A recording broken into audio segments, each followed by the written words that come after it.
Hey guys, good morning. This is Noelle with Baker's Backyard Bounty. It has been a hot minute since we have made a YouTube video. At the time we were making YouTubes, my daughter gave me a fresh manicure, my 3-year-old.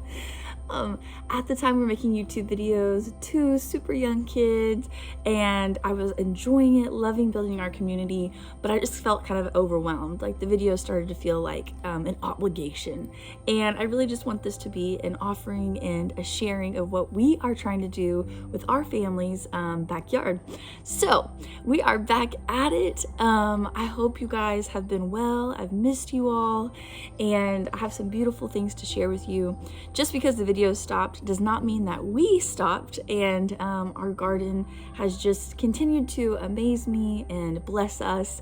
And really the whole point of this is I want you to know that you can do this too.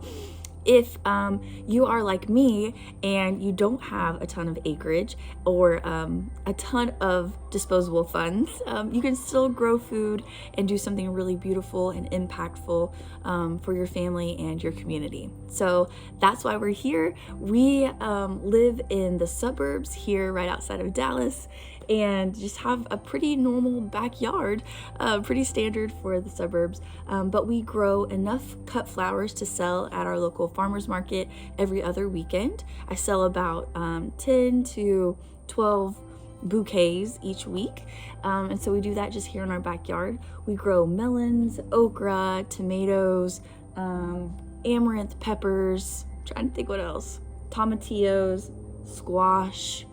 We've grown a ton of onions this year, enough onions for the whole year to carry us through, potatoes, and really what we're going to be moving into soon is the fall garden. And so today I'm going to be actually starting my seeds for the fall garden. I'm about a week and a half, maybe 2 weeks late on this, but that's life, it's never perfect. So I'll be starting a lot of brassicas, collards, kales, things that like the cool weather. We actually have been in, I guess it's considered a drought. I mean, we haven't had rain for a really long time, probably over a month, definitely, probably 2 months at this point.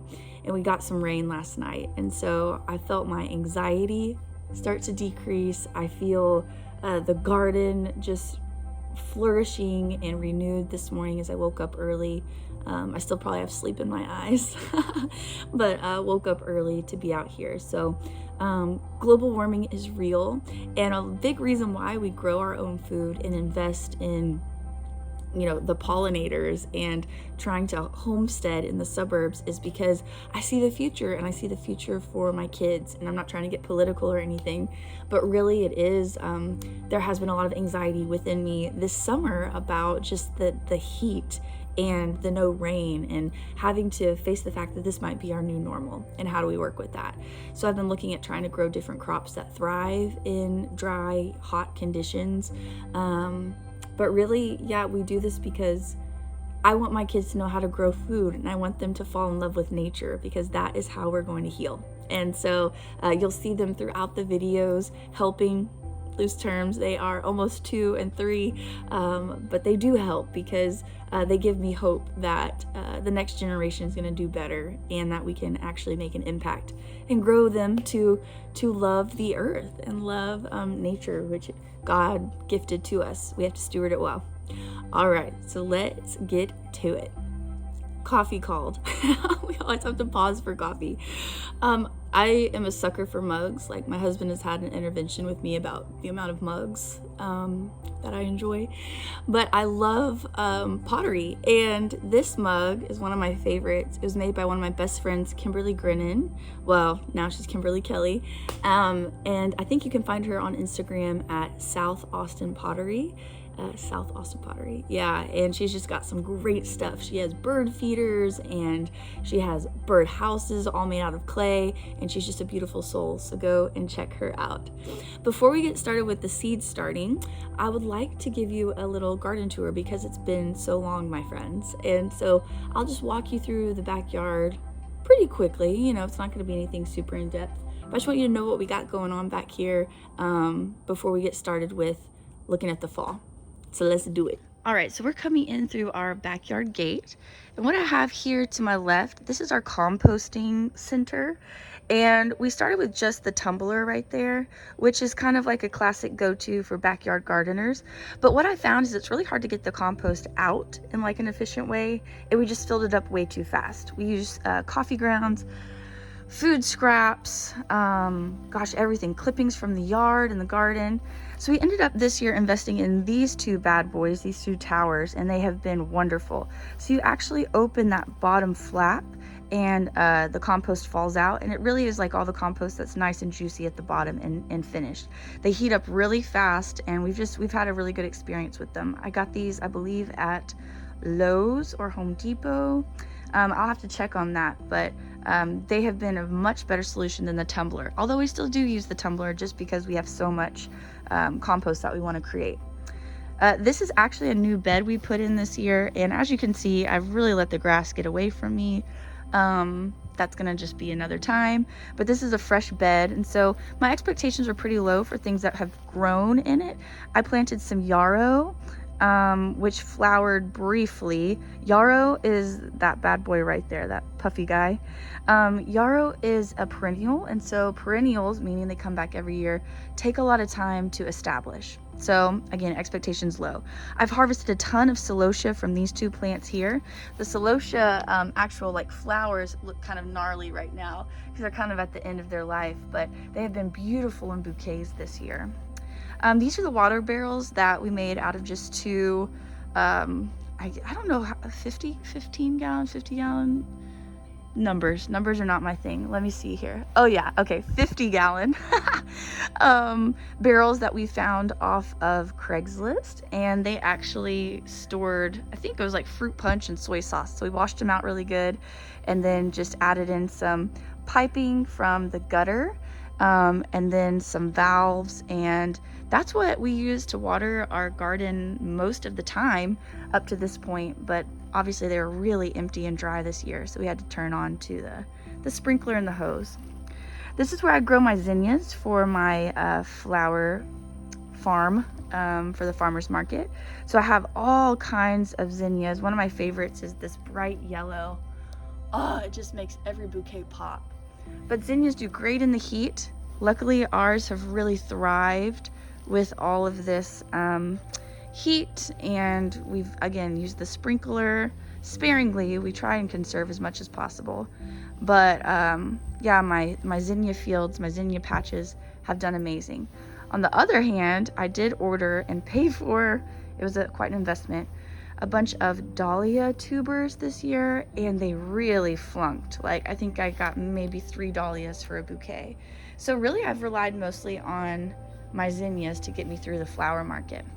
Behind the zinnias, we've taken out a lot of stuff like the dahlias that have died. I have gomphrena growing, so they're these cute little pom-poms. I grew these from seed, and they just add a lot of texture to my bouquets. We did have cut roses on this bad boy for the first market that were beautiful, hot pink. Amaranth that just volunteered. Some calendulas tucked back in there, but really we've cleared out a lot of space. That's a volunteer squash. I just want to see what happens back there. So I planted some sunflowers and straw flowers for the fall, and I'll actually plant more calendula because I'm trying to start making some skin salves using calendula. So I just harvest the flowers each day. Again, we do not have a ton of disposable funds, so we can't just build these crazy incredible raised beds, but I think we've actually grown some crazy incredible raised beds using cinder blocks, so that is a cheap alternative. I will say, if you fill up the holes in the cinder blocks with dirt like we did, thinking maybe we'd do flowers or herbs in there, it takes a lot of dirt, so just be mindful of that. You don't have to do that. Here, this is a new bed that we established this year, so again, tons of grass. We just need to mulch it better, but really we just used bags of dirt, manure, and then put our own compost on top, a thick layer of that. So I have some asparagus beans started here for a second round. We have loved the asparagus beans, or they're also called yard long beans. But we harvested a ton of those in another bed. And so I'm just seeing if I can squeeze in one more harvest of that. This is our okra. And so we have Jing orange, Hill Country red, and just regular green. So as you can see, I'm trying to find one for you. This is the Hill Country red. Oh, hopefully I don't face plant. It's like short and stubby, but tastes really, really good. The Jing orange obviously is orange, so it kind of looks like that. It's really beautiful and has grown really well this year. Okra is actually in the hibiscus family, so I don't have any open flowers yet, but the flowers look like hibiscus. They're stunning. These okra are actually pretty, well, really short compared to what we've grown before, but again, it's a new bed, so my expectations are kind of low, but they're just now really starting to take off, where we have to harvest it every single day. Sometimes you'll leave an okra out on the plant and it ends up growing like throughout the day, and then it's too big by the end of the evening. So okra grows really fast. Next to the okra are our tomatillos. So I've harvested a fair amount, but I feel like once the weather gets a little bit cooler, more will continue to develop. This is purple de milpa, and so they're green with like a little bit of like, they kind of look like green and purple tie-dye tomatillos. And tomatillos get really big, as you can see. That's like 4 plants, and they've just kind of taken over. And then I have a couple of cherry tomatoes that haven't taken off down at the end. I planted those really late. They were just some starts from Lowe's. I just wanted to see what like a hybrid cherry tomato would grow like compared to my heirlooms. Okay, so that's bed number 1. Are you guys doing okay? I kind of geek out with this stuff. I love talking with fellow gardeners about all the varieties and what worked this year, what didn't work this year, and so I could just go on, but I'm trying to just give you the quick and dirty of it. Okay, bed number 2, we have basil here at the end. We always grow a lot of basil because we freeze pesto for the winter. It just feels like you're eating something green and fresh from the garden when kind of there's a dry spell of fresh crops. These are our tomatoes. It's a ton of different heirloom varieties. We had a burst of tomatoes at the beginning of the season in the late spring. And then I'm just gonna tell you, friends, the heat has made them stop producing fruit. Or the fruit that we're getting is fairly small. Like you can see, it's just not that big. I did a Florida weave type trellising system. We've tried several trellising systems. Do not invest in those tomato cages because your tomato plants are so tall and they're gonna outgrow them quickly. So this is 2 T-posts with, actually it's called, I don't know if it's garden twine, tomato twine, might be tomato twine. I used a natural fiber twine last year and it just disintegrated in the heat, in the elements. So this is actually a synthetic twine. So you can see it's kind of looks like maybe plastic, but it actually has withheld a lot better. So I've had to use less of it. So anyways, Florida weave, check it out. It's a nice way to trellis your tomatoes. And I know once the heat starts to cool down, the tomatoes will come back with a vengeance. Last year we had a ton of tomatoes in December, so weird times, y'all. Here, I cleared this out. This is where my asparagus beans were, and I had some cucumbers. I cleared this out, really hoping to do a Three Sisters type garden. Planted some corn. I was gonna do beans and squash, but this morning I came out and something had squashed all my little corns. So I think I have the remnants of one corn here. And there's one corn in the center of that mound. But I really always wanted to try a Three Sisters garden. I thought this was gonna be my year, but I don't know. Try not to get discouraged. Just keep trying. Just keep trying. Down here are our peppers and amaranth. I've never grown amaranth before, but it's been incredible. You can eat it as a grain, but I use it in my cut flowers just for like some focal flowers. And just look how gorgeous the color is. This is Hopi red dye amaranth. And as you can see, it was used, or tell from the name, it was used for dyeing fabrics. And then this is Love Lies Bleeding. And it actually had a huge center stalk that I cut for a bouquet. And so these are all just the side shoots that have come off, but those have grown really, really well. I have a variety of peppers in between, nadapinos, jalapenos, shishitos, bullnose peppers, sunshine bells, and then California Wonders. And again, with the heat, I feel like they just haven't fruited as well. Or late spring, we got a lot of peppers, and then it really just has slowed down. So amaranth and peppers. The amaranth has kind of served as like a trap plant for bugs. You can see they've kind of turned these, another gardener said they turned them into lace. Yeah, they've kind of turned the amaranth leaves into lace, but I don't really care because I use mostly the head of the amaranth for my purposes for the floral. But you can eat amaranth greens. They do taste like spinach. So that's a cool way to get some leafy greens in with the heat of summer, because lettuces do not like the heat. This is the original bed we made. This is the pollinator garden. I have some, what is it? They call it hot lips, or it just smells like cranberry lantana or salvia over there. Greg's Mist, which is kind of petered out. It's like fluffy purple flowers. Obviously, this lantana has taken over. This year I lost my black and blue salvia, which made me really sad because it was beautiful, but these are blackberries. So we got a burst of those in the late spring. Rudbeckia, like the black-eyed Susans, which are a perennial. Coneflower, which is a perennial. I did more yarrow, and then mint that just comes back with a vengeance. But I do love the mint because A, it smells nice, but B, I use it as filler in my flower bouquets. So I'm not going to knock the mint. I know this looks like a crazy construction zone. Our goal is to clean all this up, and we shall. But this is the chicken tractor that my beautiful, wonderful husband made. And we actually move this around the yard. So the chickens get moved around in order just to help the grass grow, fertilize the yard. But this is our side garden. It's our biggest bed where we grew our potatoes and onions this year. And so the chickens are actually over here scratching and pooping and doing their business, so that we can plant our fall crops over here. So we'll do all of our like broccolis and cauliflowers, things like that on this side of the house once they've scratched everything up.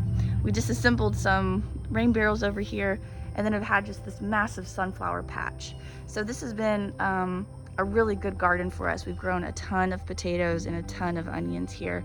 And the chickens really are just, they're mobile, so they move around and just help us out with fertilizing. We use cattle panels that we put together. There's 4 cattle panels to make their little pen. We throw some poultry netting over the top and just secure it with carabiners because they will fly out even though we've clipped their wings.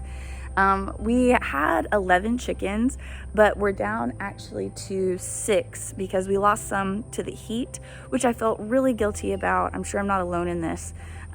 We misted them, we put them in the shade, we gave them fresh water, treats, you know, cold treats from the fridge, like melons and greens, and they were old. So actually, my husband and I have really, thought about the fact that we can't just keep chickens because they're cute, although I would love to just have a chicken haven here, even though they destroy my garden sometimes. So we're actually going to process these chickens. We just got to get the guts to do it, and start over with a new flock of layers, because really, like, these girls, they're old and the laying has really slowed down, and we're just paying to feed them at this point. So if I'm going to be a true farmer, I have to get comfortable with the idea of the circle of life, we'll say. But we do love them, and they've had a beautiful life, and we'll continue because I don't have the guts to do it, so I'm just waiting on Reed to do it. So it may be a little while, but they have served our garden really well. Don't judge me, this is our porch. We get it looking really nice sometimes, but just right now we're in the middle of a lot of things. This is a greenstock tower that has deeper pockets, and we have strawberries and herbs growing there. I love growing chamomile. I wish you could smell these flowers, but they're just really tiny flowers. But I love this chamomile lotion that my babies used when they're little, and I can't find it online anymore. So I'm gonna make my own. So I've been harvesting the flowers to maybe infuse some oil that I can put in lotion for my chamomile lotion. Here's more strawberries. They're shooting off all these runners. And actually what I do is, let me set my coffee down, is I take these runners and I just loop them to the next pocket, and they'll start to root. So I get free strawberry plants, which is really nice. Like, I'll show you an example down here. So this is the mother plant, and I just ran her runner there, which rooted, and then there, which rooted. So it's a great way to multiply your strawberry plants for free. This also has a couple of herbs, and I'll probably put some greens in there for the cool weather. These were just potted cherry tomatoes. I just wanted to see what happened. They haven't produced a crazy amount. I know that I could probably give them more nutrients than I have been, but I really have loved this variety. I think it's called Principe Borghese. It's a cherry tomato, and it has produced pretty well, and they taste amazing. They're just a typical red cherry tomato. I have some Brad's Atomic Grape and some Berry's Crazy Cherry as well. So again, nothing to write home about, but I just wanted to see what I could do in a container. Tomatoes, I want them, but they're kind of eluding me this season, which is okay.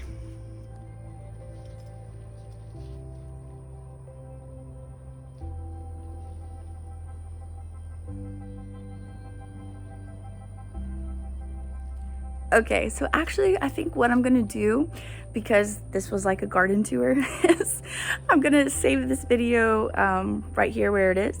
This is our backyard. And then I'm actually going to do another video on all the seeds that I'm starting for the fall, because that can take a little while.